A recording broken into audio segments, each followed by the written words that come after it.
looking in crimson and with the form of fire, and it covers the whole of paradise. And it has something of every orchard tree and of every fruit. And its root is in paradise at the exit that leads to the earth. And paradise is in between the corruptible and the incorruptible.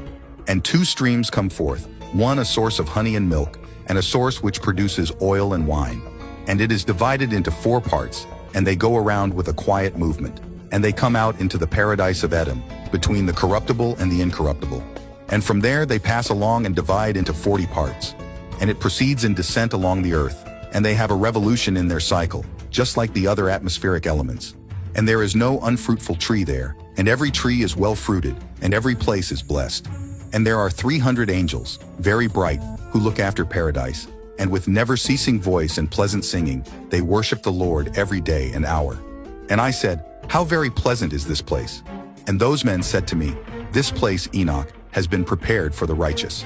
The righteous are described in verse 9 as being those who suffer every kind of calamity in their life, and who afflict their souls, and who avert their eyes from injustice, and who carry out righteous judgment, and who give bread to the hungry, and who cover the naked with clothing, and who lift up the fallen, and who help the injured and the orphans, and who walk without a defect before the face of the Lord, and who worship him only even for them.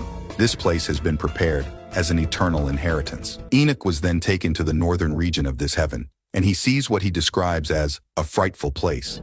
This place is still located in the 3rd heaven. However, on this side, there is all kinds of torment going on.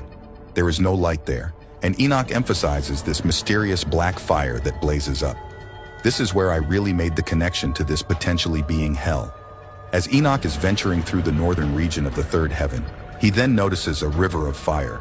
And I couldn't help but to make the comparison to the Bible explaining hell to have a lake of fire. The angels told Enoch that this place is prepared for those who don't glorify God. More particularly, verse 10 goes more into depth with exactly who will be here.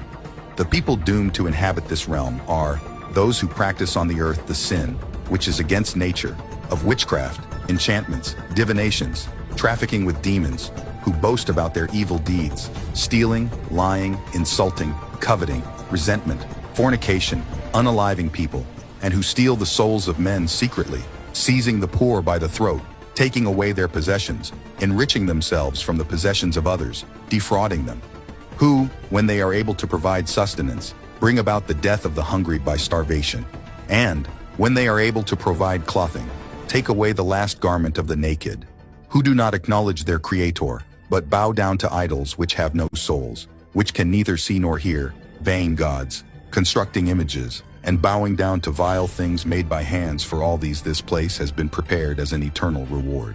Enoch is then taken to the 4th heaven. This is where the solar and lunar tracks are. I'll describe what this means in more detail. Verse 11 says, "And those men took me, and they carried me up to the 4th heaven. And they showed me there all the movements and sequences, and all the rays of solar and lunar light. And I measured their movements, and I compared their light. And I saw that the sun has a light 7 times greater than the moon. And I saw his circle and his wheels, on which he always goes, going past always like the wind, with quite marvelous speed. And his coming and his return give him no rest, day and night. And 4 great stars, each star having 1,000 stars under it, on the right-hand side of the sun's chariot, and 4 on the left-hand side, each one having 1,000 stars under it, altogether 8,000, going with the sun perpetually. And 150,000 angels accompany him in the daytime, and at night 1,000. And 100 angels go in front of the sun's chariot, 6-winged, in flaming fire, and the sun blazes up and sets the 100 angels on fire. The 5th heaven is where the watchers are. They are also known as the Grigori. They are described as looking like humans, yet giant in comparison. These are the angels that had children with human woman and made the Nephilim. If you're interested in that topic, check out the video I made on the Watchers linked here to understand these angels more. The 6th heaven has 7 groups of angels. They are described as being extremely bright beings that are even brighter than the sun.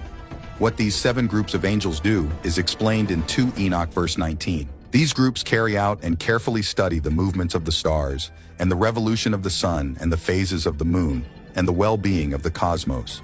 And when they see any evil activity, they put the commandments and instructions in order, and the sweet choral singing and every kind of glorious praise. These are the archangels who are over the angels. The 7th heaven was so frightening to Enoch that he literally was trembling with fear. In this heaven he's seen the fiery armies of the archangels, the incorporeal forces, and the dominions, and the origins, and the authorities, the cherubim, and the seraphim, and the many-eyed thrones, regiments, and the shining autonym stations.